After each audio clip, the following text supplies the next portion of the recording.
नमस्कार, मी डॉक्टर प्राची गावडे. मी साईनाथ हॉस्पिटल मोशी येथे इंटेन्सिव्हिस्ट म्हणून कार्यरत आहे.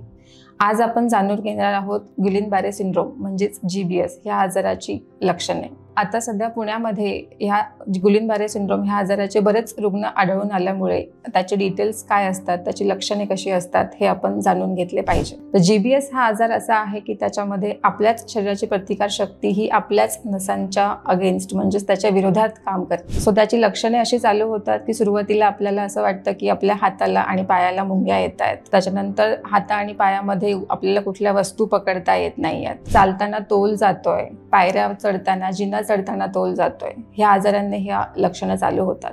हातापायामध्ये दुखण्याचा त्रास चालू होतो.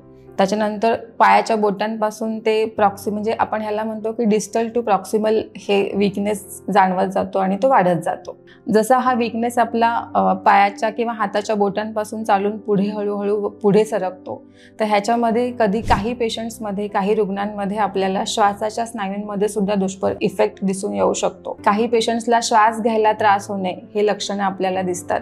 आता जाणून घेणं गरजेचं आहे की हा आजार होतो कशामुळे.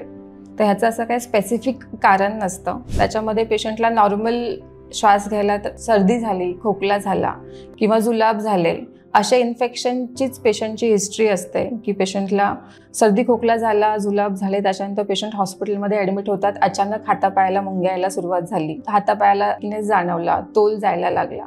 या आजारामध्ये बऱ्याच वेळेला रुग्णांना सर्दी खोकला सुरू होऊन किंवा जुलाब होणे, पोटामध्ये दुखणे हे आजार सुरू होऊन मग त्याच्यानंतर वीकनेस आणि हातापायाला मुंग्या येणे हे लक्षणे चालू होतात. सो या आजाराचे निदान कसे होते हा खूप महत्त्वाचा प्रश्न आहे. निदानासाठी आपण हॉस्पिटलमध्ये ॲडमिट झाल्यानंतर काही टेस्ट करून घेतो.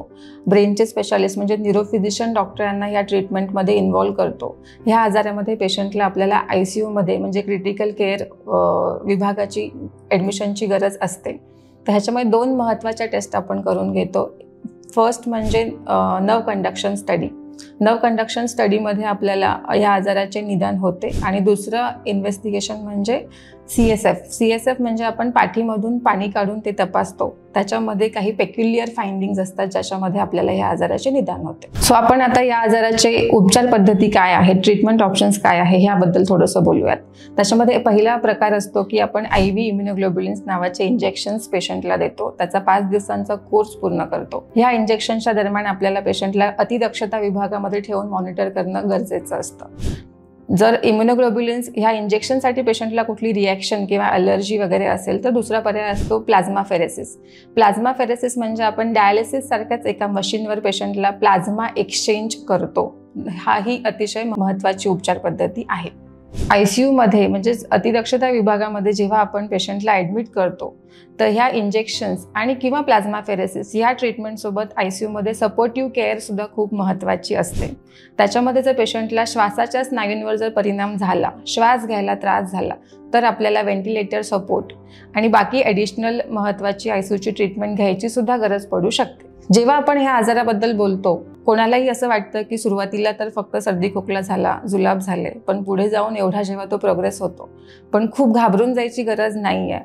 ह्या आजारामध्ये जनरली 70 ते 80% रुग्ण एकदम चांगले बरे होऊन चालत घरी जातात. जेवढं आपण लवकर आजाराचं निदान करू, जेवढे लवकर हॉस्पिटलमध्ये ॲडमिट होऊ आणि जेवढी लवकर ट्रीटमेंट चालू करू तेवढंच लवकर आपल्याला प्रोग्नोसिस चांगलं मिळतं आणि पेशंटची तब्येत लवकर बरी होते. तर ह्या आजाराचे निदान करण्यासाठी तपासण्या व ज्या उपचार पद्धती लागतात त्या सगळ्या साईनाथ हॉस्पिटल मोशी पुणे येथे उपलब्ध आहेत. ह्याच उपचार पद्धती आणि तपासण्यांच्या मदतीने आजपर्यंत आपण साईनाथ हॉस्पिटल येथे बऱ्याच GBS रुग्णांची ट्रीटमेंट सक्सेसफुली केलेली आहे. सो आता नुकत्याच आमच्याकडे 18 वर्ष, 35 वर्ष आणि 68 वर्ष ह्या 3 वयोगटातले 3 पेशंट आपण ह्याच उपचार पद्धतीने बरे केलेले आहेत. ह्या 3ही पेशंट्सला आपण IV इम्युनोग्लोब्युलिन ह्या इंजेक्शनचे 5 दिवसांचे कोर्स पूर्ण केले होते.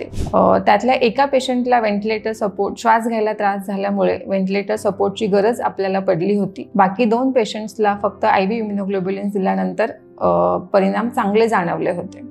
सो GBS या आजारामध्ये जेवढे लवकरात लवकर आपण हॉस्पिटलमध्ये ॲडमिट होऊ आणि जेवढी लवकरात लवकर ट्रीटमेंट चालू करू तेवढेच आपल्याला पुढे रिझल्ट्स चांगले मिळतात आणि पेशंट लवकर बरे होतात.